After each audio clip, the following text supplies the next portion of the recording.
तीसरे दिन दा जी मेरे घर आटा नहीं है। अल्लाह ताला दे बड़े बड़े नेक लोग मौजूद ने, खुदा गवाह बहुत बहुत नेक मौजूद ने। कित्थे अमेरिका, कित्थे पाकिस्तान, कित्थे झंग ते कित्थे है साडा इलाका। हाँ।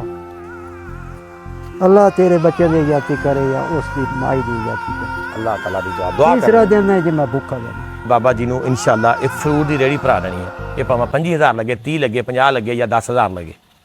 रेहड़ी जो बाबा कहेगा जी मैं हुण कन्ना तक राजी हाँ, मेरी भर गई है, ਅਸੀਂ उस टाइम सबर करांगे इंशाअल्लाह, उस टाइम रोकांगे। बाबा जी तुसीं रेहड़ी पकड़ो, ये तुहाडी अमानत है। तुसीं बाजी मदीहा दे बच्चों वास्ते दुआ करनी है और इंशाअल्लाह तुसीं शहर उत्थे फ्रूट मंडी दे विच आओ मेरे नाल गड्डी दे विच, बल्कि उत्थे तुहानूं रेहड़ी जिहड़ी मर्जी फ्रूट तुसीं अपनी मर्जी दा पवाना है। ठीक है, ठीक है, डन होगी, राजी हो? अल्लाह राजी होने, अल्लाह राजी, अल्लाह राजी, बिल्कुल। और दूसरी गल ਹੁਣ ਤੁਸੀਂ ਮਿਹਨਤ ਕਰਨੀ ਹੈ ਜੀ। ਹਾਂ, ਕਿਸੇ ਚੀਜ਼ ਦੀ ਇਸ ਤੋਂ ਬਾਅਦ ਵੀ ਜ਼ਰੂਰਤ ਪਵੇ ਤੁਸੀਂ ਇੱਥੇ ਮੇਰੇ ਕੋਲ ਆ ਜਾਣਾ ਹੈ। ਠੀਕ ਹੈ ਜੀ, ਇਨਸ਼ਾਅੱਲਾ ਤਾਲਾ ਵਾ ਫਜ਼ਲੇ ਖੁਦਾ। ਜੀ ਹਾਂ, ਅਸੀਂ ਪੂਰੀ ਕੋਸ਼ਿਸ਼ ਕਰਾਂਗੇ ਕਿ ਤੁਹਾਨੂੰ ਅਸੀਂ ਪੈਰਾਂ ਤੇ ਖੜਾ ਕਰੀਏ। ठीक है, ठीक है जी। हैं लोग वही जहां में अच्छे आते हैं जो काम दूसरों के। अल्लाह ताला दे बड़े बड़े नेक लोग मौजूद ने, खुदा गवाह बहुत बहुत नेक मौजूद ने। कित्थे अमेरिका, कित्थे पाकिस्तान, कित्थे झंग ते कित्थे है साडा इलाका। मैं अपनी भैन का शुक्रिया अदा करांगा, दिल तो शुक्रिया अदा करांगा। अपनी जान सलामत रहो, खुश रहो, आबाद रहो, तुहाडी अमानत। और इंशाअल्लाह फ्रूट की रेहड़ी जिस टाइम भरी होएगी, बाबा जी ला के खड़े होणगे, मैं तुहानूं उस टाइम फिर एक वीडियो अपलोड करांगा। मकसद ये की है, असी लोगों को फैसिलिटेट करना है। ये साड़ी तकरीबन 465-66 नंबर की रेहड़ी है। ठीक है जी। इस तो पहले असीं इतनियां फ्रूट दी रेहड़ियां या सब्जी दियां या मुख्तलिफ किस्म के ठेले लगा के दे चुके हैं। Just for humanity welfare foundation तुहाडी अपनी फाउंडेशन है। बाबा जी किन्ने बच्चे ने तुहाडे? 2 बच्चे हैं जी। हाँ जी। एक बच्चा वड्डा है, वो मेरे को है फारे भी। अच्छा, वो काम नहीं करता? नहीं करदा। तुहाडे फिर बाकी उस पीछे कितने रह गए? एक बच्ची है, वो जवान है। अच्छा। एक बच्चा छोटा जिहा स्कूल च हटा ते उन्होंने अमरूद शमरूद ला देते हैं, वो जी लै जांदा है, बेच बचा ते 5,000 रुपये वो कमा लेंदा है। अच्छा बाबा जी तुसीं मैनूं एक गल दसो, इस उम्र दे विच भी मेहनत क्यों करनी पै रही है? तो पई है जो खुदा दे बंदे अज हालात है का ही ना जी। ओदी वजह है जी मेहनत की थी, बच्चों नूं सांभिया, समझ आ गई। लेकिन ये जो मैं ठगीबाजी चल गई मेरे नाल, मेरी ज़मीन ही ठगी गई, मेरा हर शय ठगी गई। अच्छा। हाँ, अपनी बिलादरी ने मैं ठग लगी। 2 नंबरी कीते ने कचहरियां दे विच कंप्यूटर से मेरे भाई विच रले ते हर शय सारे रले, तां जे मेहनत करनी पै गई। खुदा दा खौफ करया करो। ये दुनिया इत्थे रह जानी है, ये ज़मीनां इत्थे रह जानियां ने।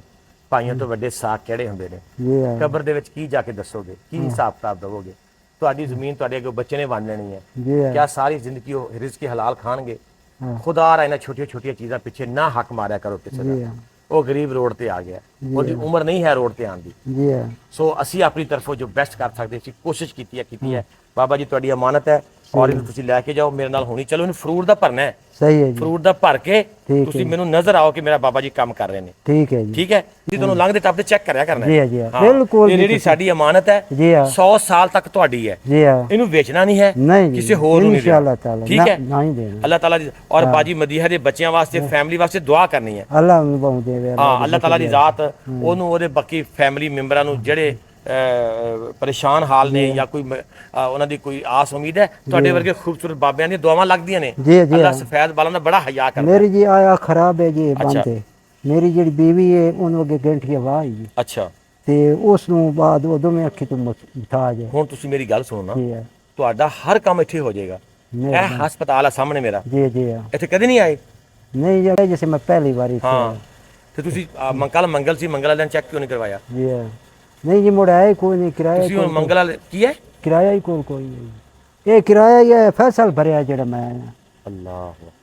तीसरे दिन दा जी मेरे घर आटा नहीं है।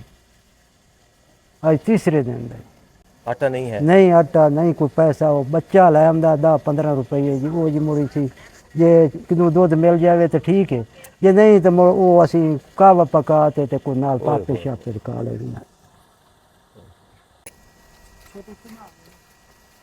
फड़ो। अल्लाह तेरे बच्चे की इज्जत करे या उसकी माई की इज्जत करे। अल्लाह ताला दी दुआ। तीसरा दिन है जी मैं भूखा रहना। ओए ओए ओए ओए ओए अल्लाह अल्लाह। उन्होंने भाइयों ने छोटे छोटे मैं सांभिया पालिया, ਵਾਲਿਦ ਫੌਤ ਹੋ ਗਿਆ, ਉਹਨਾਂ ਜੀ ਮੇਰੇ ਨਾਲ ਧੋਖੇ ਕਰ ਲਏ। ਉਹਨਾਂ ਦੀ ਸ਼ਾਦੀਆਂ ਕੀਤੀਆਂ, ਉਹਨਾਂ ਦੇ ਬੱਚਿਆਂ ਨੂੰ ਅੱਗੋਂ ਪੜ੍ਹਾਇਆ, ਉਹਨਾਂ ਦੀ ਨੌਕਰੀਆਂ ਲਵਾਈਆਂ ਬੈਂਕ ਦੇ ਵਿੱਚ, ਉਹਨਾਂ ਜੀ ਮੇਰੇ ਨਾਲ ਧੋਖਾ ਕਰ ਲਿਆ। ਅੱਲਾਹ ਤਾਲਾ ਨੂੰ ਹਦਾਇਤ ਦੇਵੇ, ਅੱਲਾਹ ਤਾਲਾ ਨੂੰ ਹਦਾਇਤ ਦੇਵੇ।